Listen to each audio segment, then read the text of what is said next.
In the golden age of entertainment, when Vegas was young and dreams wore tuxedos, Dean Martin had one unbreakable rule: never let them see you sweat, never let them see you care, and never, absolutely never let them see the real you. For decades, he perfected the art of cool detachment, the casual crooner who made everything look effortless. But on one fateful night in 1978, something happened that shattered that carefully crafted facade forever. The silence that followed would change not just Dean Martin's career, but reveal a vulnerability that Hollywood's golden boy had spent a lifetime hiding.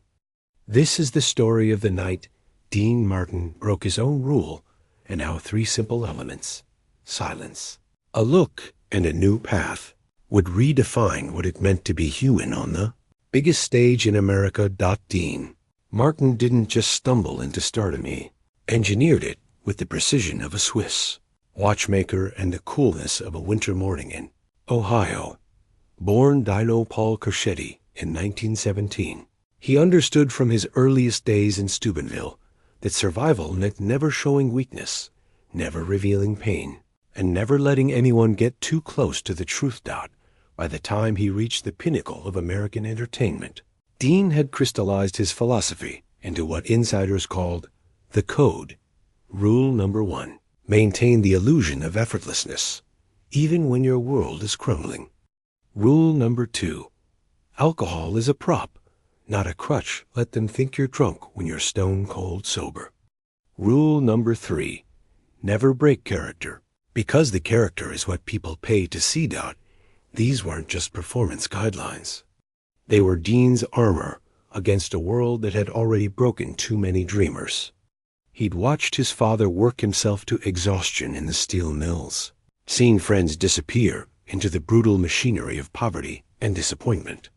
The smooth, unflappable persona wasn't just an acting. It was his insurance policy against becoming another casualty of the American dream. For nearly 4 decades, this code served him well. Through the wild success with Jerry Lewis, the Rat Pack's legendary escapades, and countless sold-out shows, Dean Martin remained untouchable, unreachable, and undeniably magnetic. He was the man who could make Frank Sinatra laugh, who could command a room without raising his voice, who could break hearts while seemingly caring about nothing at all. But little did the world know, this impenetrable facade was about to face its greatest test. The very foundations of Dean's carefully constructed persona were beginning to crack, and the pressure building behind that famous smile was reaching dangerous levels. The year was 1978, and the entertainment landscape was shifting beneath the feet of the old guard. Yet Dean continued his performances, night after night, clinging to the rules that had made him a legend, unaware that his most defining moment was rapidly approaching, a moment that would force him to choose between his sacred code and something far more precious, his own humanity. The late 1970s should have been Dean Martin's victory lap. At 61, he had conquered every entertainment medium America had to offer: radio, television, films, and live performance. His variety show had dominated primetime for nearly a decade.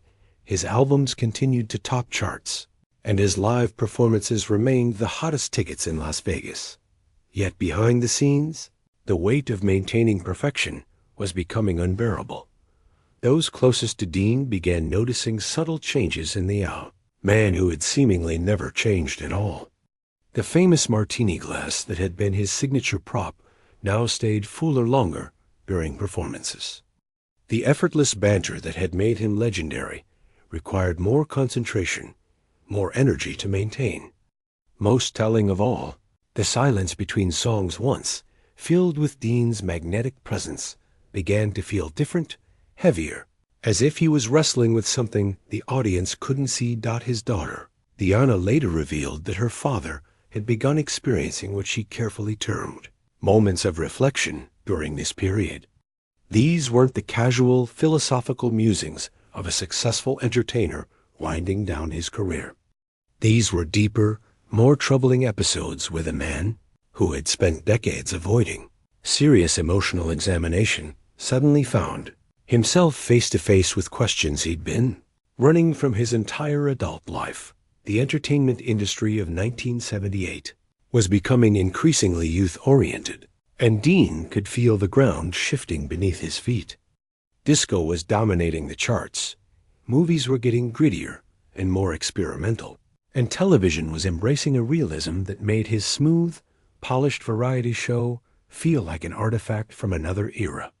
For a man whose entire identity was built on being effortlessly relevant, this cultural shift represented an existential crisis. But, perhaps most challenging of all, was the growing realization that the very qualities that had made him successful, the emotional distance, the refusal to be vulnerable, the commitment to surface over substance, were beginning to feel like a prison.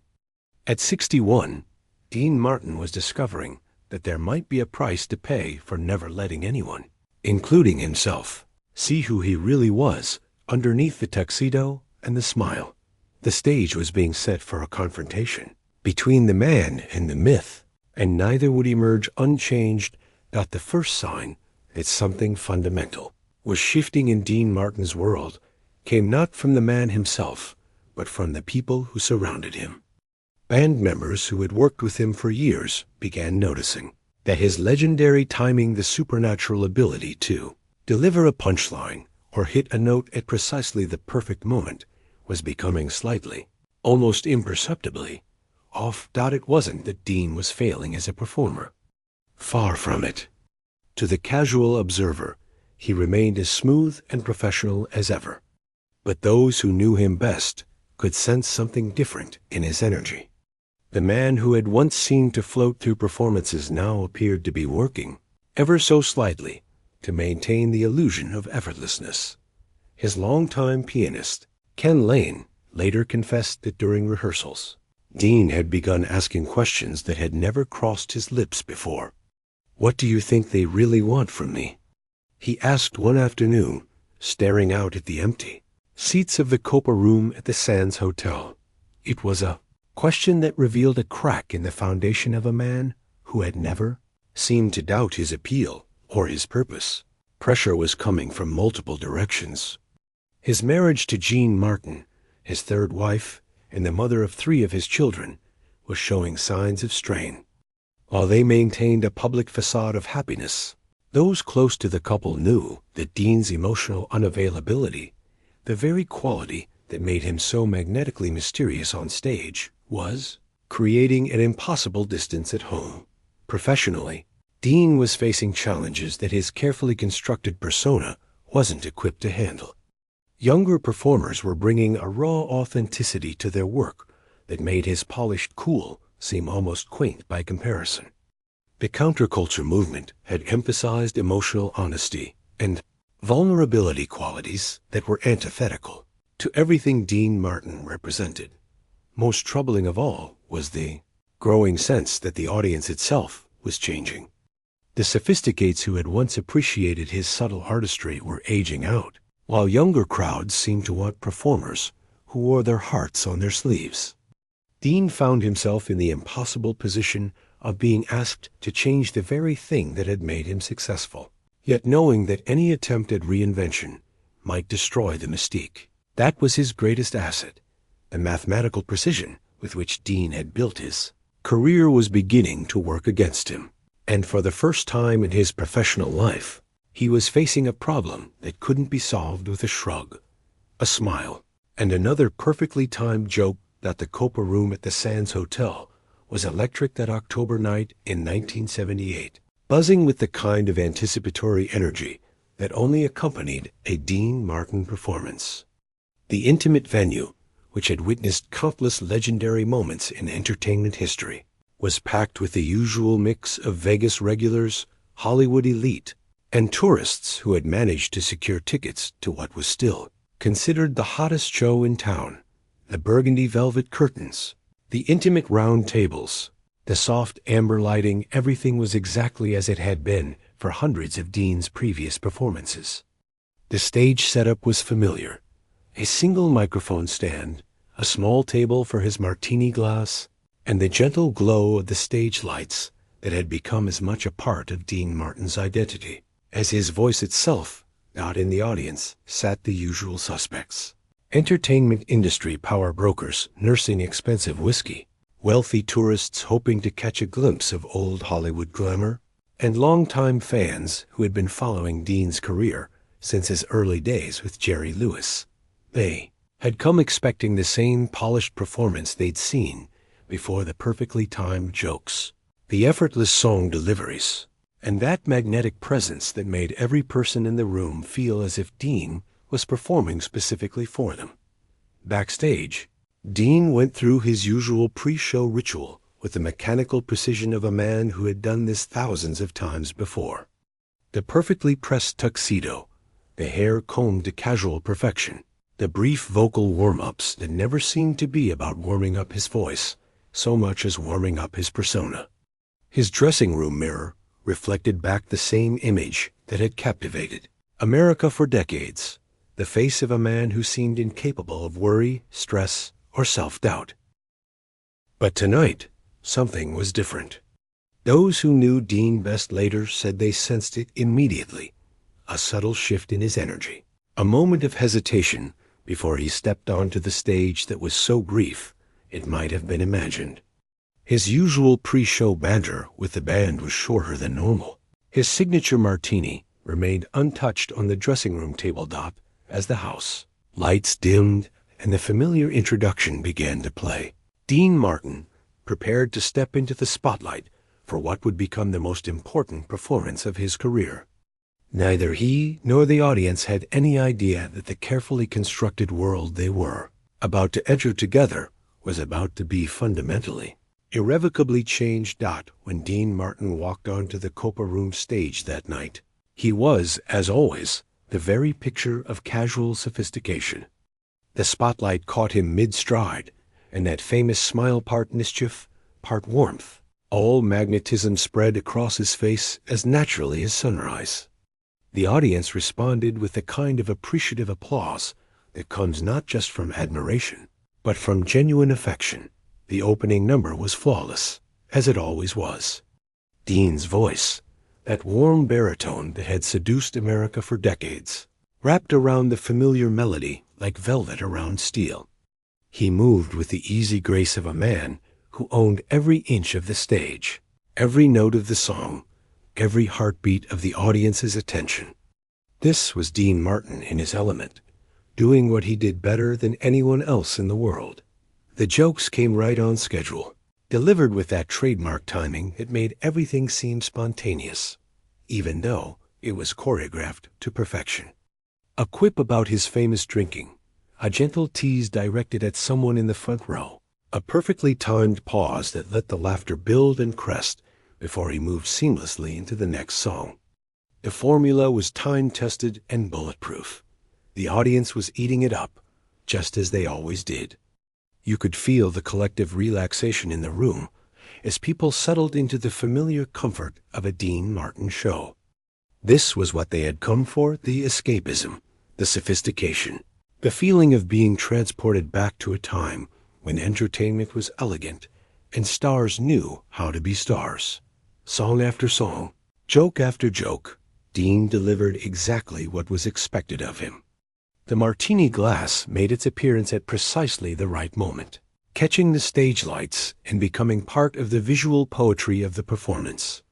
His banter with the band was note perfect, his interaction with the audience smooth as silk. Every element of the show was clicking into place like the mechanisms of a Swiss watch. But those who knew Dean intimately, his band members, his closest friends in the audience, began to notice something almost subliminal happening as the performance progressed. Nothing dramatic, nothing that would be obvious to casual observers. It was more like watching a master craftsman at work while sensing that his mind was elsewhere, that some part of him was wrestling with something beyond the immediate demands of the performance.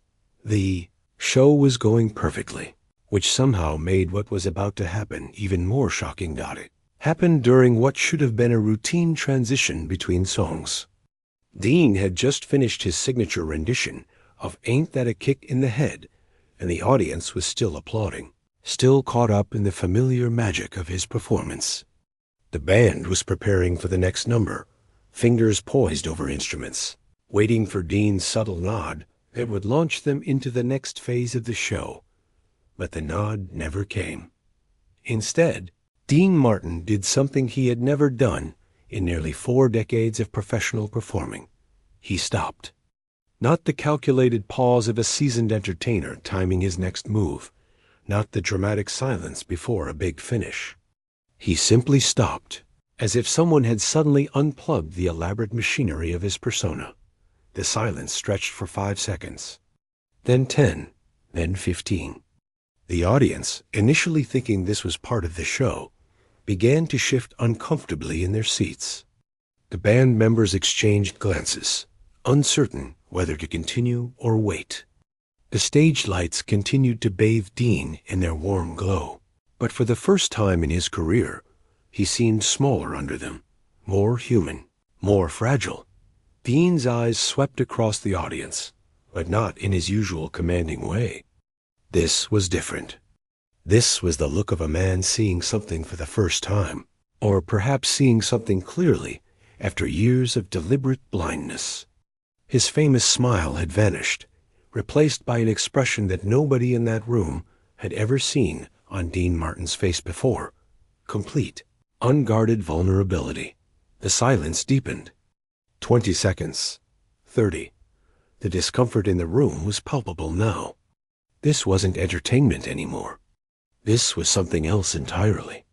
This was a human being having a moment of profound realization in front of 300 strangers, and nobody quite knew what to do with it. Later, those present would describe the moment differently. Some said Dean looked like a man who had just realized he was lost. Others said he looked like someone who had finally found something he'd been searching for his entire life. A few claimed they saw tears gathering in his eyes, though Dean never confirmed this. What everyone agreed on was that in that moment, the carefully constructed wall between Dean Martin, the performer, and Dino Cruschetti, the man, had completely, irrevocably crumbled. The rule that had governed his entire career never let them see that real you was about to be broken in the most public way possible.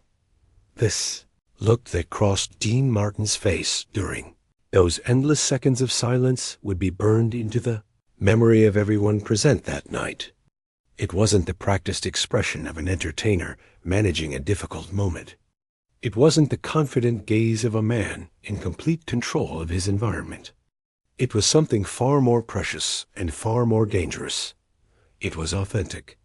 For the first time in his public life, Dean Martin was allowing an audience to see past the carefully constructed facade and glimpse the man underneath. The weight of that realization seemed to settle on his shoulders in real time, and those watching could almost see him calculating the cost of this unexpected moment of truth. His eyes, which had always been his most expressive feature, even when his face remained impassive, told a story that his words had never been allowed to tell.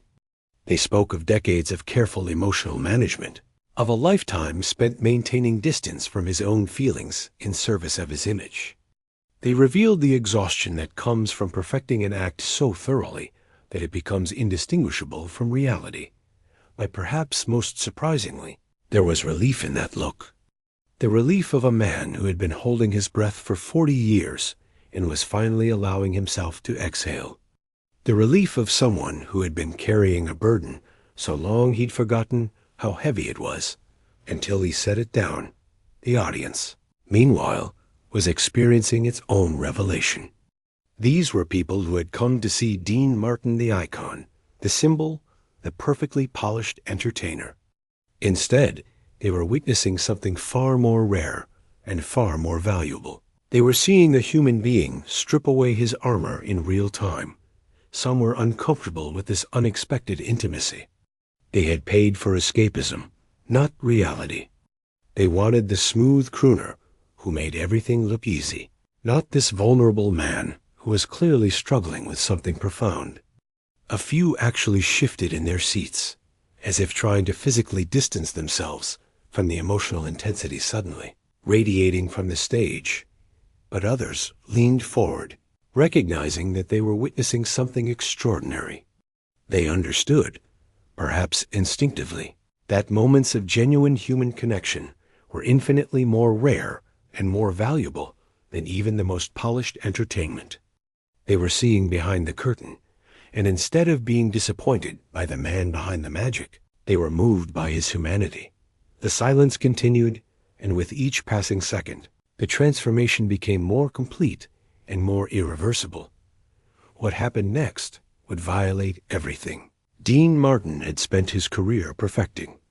The man who had built his reputation on never letting anyone get too close, on maintaining an air of mysterious detachment, was about to do something that went against every instinct he'd developed over 4 decades in show business. He began to speak, but not in the smooth, controlled voice that audiences knew. This voice was quieter, less certain, more human. The practiced showmanship was gone, replaced by something that sounded dangerously close to confession. "You know," he said, and his voice carried clearly through the hushed room, "I've been standing on stages like this for more years than I care to count, and I just realized something." The pause that followed wasn't calculated for dramatic effect. It was the pause of a man gathering courage to say something he'd never said before. "I've spent so much time being who you wanted me to be that I'm not sure I remember who I actually am anymore." The words hung in the air like smoke, surprising everyone in the room, possibly including Dean himself. This wasn't the kind of statement that fit into the comfortable world of Vegas entertainment. This was raw, unfiltered truth. The audience sat in stunned silence. This wasn't part of the show they had come to see.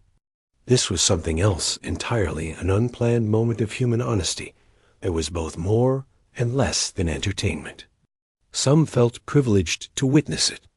Others felt like unwitting voyeurs to a private moment that should have happened somewhere else, with someone else. Dean's band, men who had worked with him for years, watched in fascination and